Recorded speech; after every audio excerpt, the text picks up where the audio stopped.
Bonjour à toutes et à tous, j'espère que vous allez tous très bien. Nous voilà sur une nouvelle vidéo où je vais vous faire un tutoriel sur un logiciel que je viens de découvrir sur le net. Et comme je trouve ça intéressant, je le partage avec vous. Alors on va imaginer une situation où vous avez besoin de partager un document avec quelqu'un. Un document intéressant, un document où il y a beaucoup de lecture par exemple, un document que vous devez travailler en ligne et peut-être partager avec quelqu'un ce document et échanger avec cette personne. Je vous donne un exemple, un contrat ou une communication que vous êtes censé faire, un article, peu importe. Un document que vous êtes censé travailler avec une certaine personne ou avec votre client par exemple. Vous avez un client, vous avez envie de lui remettre un certain document qu'il doit lire. Ça peut être un contrat, ça peut être un mandat, ça peut être n'importe quelle chose. Et le document, il est long, par exemple, c'est un PDF, il est long. Et vous avez envie de faire des annotations et laisser des commentaires. Donc imaginons que vous voulez laisser un commentaire sur un PDF, d'abord c'est pas possible, sauf si c'est un document Google. Donc laisser un commentaire c'est pas possible, et que la personne réagisse c'est pas possible non plus.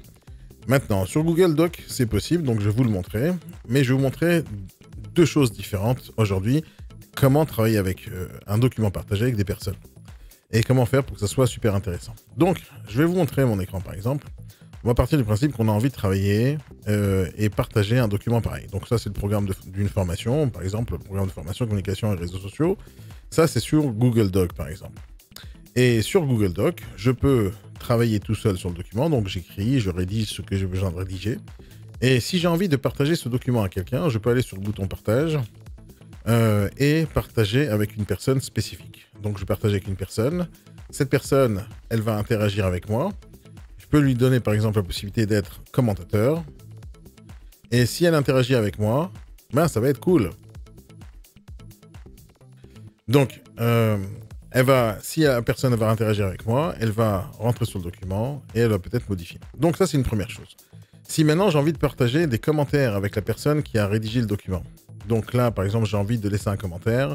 Par exemple, la personne, elle écrit une phrase ou moi, j'ai écrit une phrase et j'ai envie d'expliquer un peu mieux ce que je suis en train de dire. Donc, à côté de la phrase, je la sélectionne et je vais faire plus et je vais laisser un commentaire. Et la personne, elle pourra voir le commentaire que j'ai mis sur cette phrase. Donc, ça, c'est moi qui partage le document, c'est une chose. Mais si quelqu'un partage avec moi un document, c'est encore autre chose. Donc là, par exemple, il y a quelqu'un qui se connecte au document. Donc, Priscilla, je lui ai dit de se connecter, écrit quelque chose ici. Oh mince, je fais une bêtise. Ok, je lui dis écris quelque chose. Donc, elle est en train d'écrire quelque chose ici. Hop, elle écrit. Donc, en temps réel, je vois ce que la personne écrit. Maintenant, comme je lui ai donné la possibilité de commenter dans les partages, par exemple, je lui ai donné la possibilité de commenter et pas d'éditer le document. Donc là, je peux par exemple refuser son commentaire. Je refuse. Hop, et tout ce qu'elle a écrit, je l'efface. Si je lui avais donné la possibilité, par exemple, d'être éditrice sur le document, c'est-à-dire qu'elle a la possibilité de tout modifier, tout ce qui est à l'intérieur du document. Et donc ça, c'est une manière de partager. Tiens, écris en temps réel, s'il te plaît. Donc là, elle est sur un autre ordinateur, quelque part sur la planète, et elle peut écrire en temps réel tout ce qu'elle a envie, et moi, je vois le document en temps réel. Donc, de cette manière-là, on est capable de travailler sur un document partagé avec plusieurs personnes. Ça peut être 10 personnes, 100, 1 million de personnes qui vont travailler sur le même document, et on peut rédiger plein de choses ensemble. On peut rédiger des articles, des contrats, des offres, peu importe ce qu'on est en train de faire. Donc, voilà, par exemple, imaginons qu'elle écrive n'importe quoi, je la supprime du document et elle ne pourra plus jamais enregistrer quoi que ce soit sur ce document. Le document est totalement protégé. Et voilà, ce qu'elle écrit, ça m'énerve, j'efface. Ok, voilà. Mon document est partagé. Je peux l'utiliser, je peux laisser la possibilité à des gens de laisser des commentaires. Maintenant, les commentaires, ils sont par écrit. Vous voyez, les gens, ils laissent des commentaires, ils corrigent des fautes d'orthographe. Moi, ça m'arrive très souvent, on me corrige beaucoup. Donc, on corrige mes fautes d'orthographe. Mais ça reste du texte. Aujourd'hui, j'ai découvert une application, alors Google Drive, ça fait partie de Google Drive. C'est génial, c'est puissant. Si vous adorez utiliser Microsoft, ben, jetez à la poubelle totalement Microsoft le pack Office et vous utilisez Google Drive, vous aurez exactement la même chose et c'est gratuit. Mais maintenant, c'est pas là-dessus que je voulais vous faire un tuto. Je vais faire un tuto sur une nouvelle application que je viens de découvrir, qui va être une sorte de complémentaire à ce genre de choses. Donc là, on est sur un document partagé en ligne, document partagé totalement. Et j'ai envie d'aller beaucoup plus loin. Donc, imaginons que je vais prendre ce document et je vais le partager en PDF. Donc, je vais le télécharger. Donc, je suis toujours sur Google Doc. Je vais aller sur Fichier, je vais faire télécharger et je vais le télécharger en PDF. D'ailleurs, on peut télécharger en plusieurs formats différents. Donc, avec Google, je peux télécharger en Word.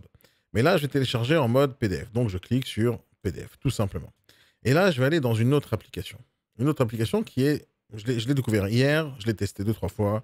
C'est super, super génial. Donc, l'idée, c'est de partager des commentaires avec d'autres personnes sans qu'ils puissent modifier le contenu. Donc, je vais partager un PDF. Mais à ce moment-là, je vais faire des annotations et des commentaires, pas en texte, mais en vidéo. Et là, ça devient intéressant. À partir du moment où j'ai envie de communiquer un contrat, par exemple, qui peut être complexe, un contrat complexe, une offre complexe, un article complexe, et j'ai envie d'expliquer ma pensée, j'ai envie d'aller beaucoup plus loin dans les commentaires. Je veux rajouter du contenu intéressant à mon PDF. Imaginons que j'ai mis en place un e-book que les gens pourraient télécharger en PDF. Et donc, à ce moment-là, je vais leur donner du contenu supplémentaire autour de ce qui a été écrit. Et là, je vous donne un exemple. Donc là, j'ai envie d'aller faire une annotation sur un document en vidéo, donc je vais importer un document PDF.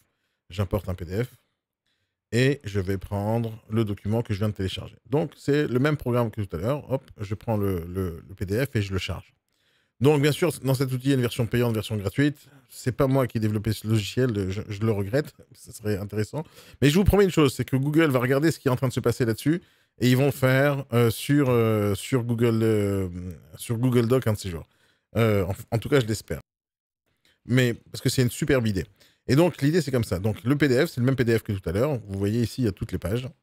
C'est le même PDF, la même chose. Sauf maintenant, au lieu d'écrire des commentaires, de les écrire, parce que je peux le faire aussi, hein, je peux prendre l'outil commentaire.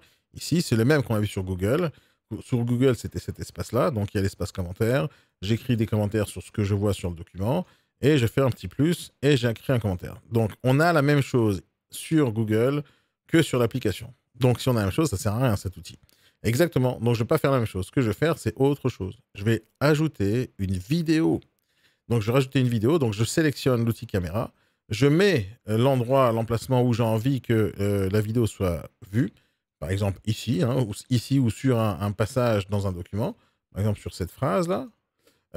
Et je vais choisir la caméra avec laquelle j'ai envie de diffuser. Donc là, par exemple, c'est la même caméra avec laquelle j'enregistre. Et c'est ma ligne par défaut. On choisit la caméra qu'on a envie d'utiliser. Et à ce moment-là, on fait enregistrement. Donc là, je vais faire l'enregistrement d'un commentaire. Donc c'est en train de s'enregistrer. Bonjour, pour ceux qui sont en train de lire ce document, je vous explique pourquoi j'écris cette phrase. Et je fais stop. Une fois que la vidéo a été enregistrée, je la valide. Maintenant, la personne, quand elle va regarder ce document, elle va revoir la vidéo. Alors là, il n'y a pas le son parce que je travaille sur 2 logiciels différents pour faire cette vidéo, mais l'idée, c'est que quand la personne va tomber sur ce document que je vais lui partager, et elle va tomber sur mon commentaire, elle pourra cliquer dessus et voir ce que j'ai enregistré là-dessus. Moi, je trouve ça super intéressant. Bien sûr, à vous de savoir à quel moment c'est intéressant pour vos clients d'avoir ce genre de commentaires en vidéo, mais je trouve ça super, super intéressant si jamais j'ai envie de rajouter du contenu sur un article, ou si j'ai envie de rajouter des annotations, ou tout simplement transmettre un message plus important que ce qui peut être écrit avec des phrases.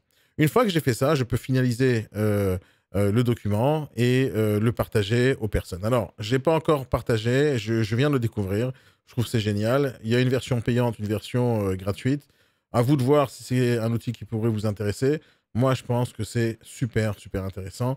Et je pense qu'il y a un futur avec cette application. Et surtout avec... je pense que ça va être importé sur Google un de ces jours.